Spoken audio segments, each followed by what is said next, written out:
coming to femoral nerve. We all know it is the posterior division of the ventral domain of L2, L3, L4 spinal nerve. It runs lateral to the psoas major muscle. Lateral.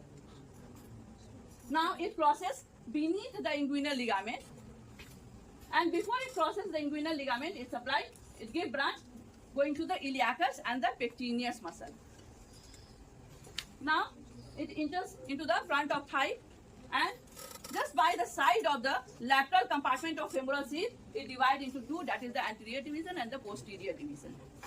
A for anterior and A for adult, that is 21. 2 cutaneous, 1 muscular. 2 cutaneous is the medial cutaneous nerve of thigh and intermediate cutaneous nerve of thigh. And 1 muscular, that is nerve to sartorius.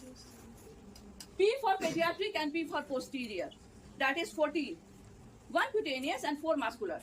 4 muscular is going to the quadriceps femoris muscle, and 1 cutaneous, that is the longest cutaneous nerve of our body, that is the saphenous nerve, which receives sensation from the medial aspect of the leg as well as the medial aspect of the dorsum of foot.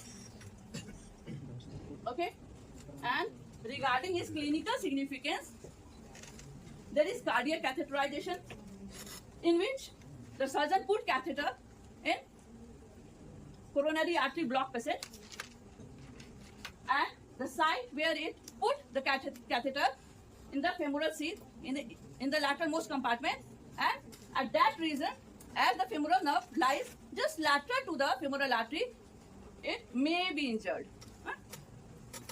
Second is the vaginal delivery. Femoral nerve, when it crosses the inguinal ligament just beneath, it gets compressed due to the hip flexion as well as the knee flexion, and that posture is known as the lithotomy position, which is done by the pregnant lady in case of vaginal delivery. So there is temporary paralysis of femoral nerve that will lead to temporary paralysis of quadriceps femoris muscle. So after the vaginal delivery, the lady will not be able to stand on foot, because there will be, as we all know, that quadriceps femoris, the muscles are responsible for the hip flexion and the knee extension. So knee extension is not done.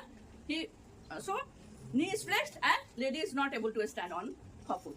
Okay, and femoral nerve block. Nerve block is always done before the division, so that all the branches should be blocked. So before it giving to the anterior and posterior division, just by the side of the lateralmost compartment of the femoral sheath, it get blocked.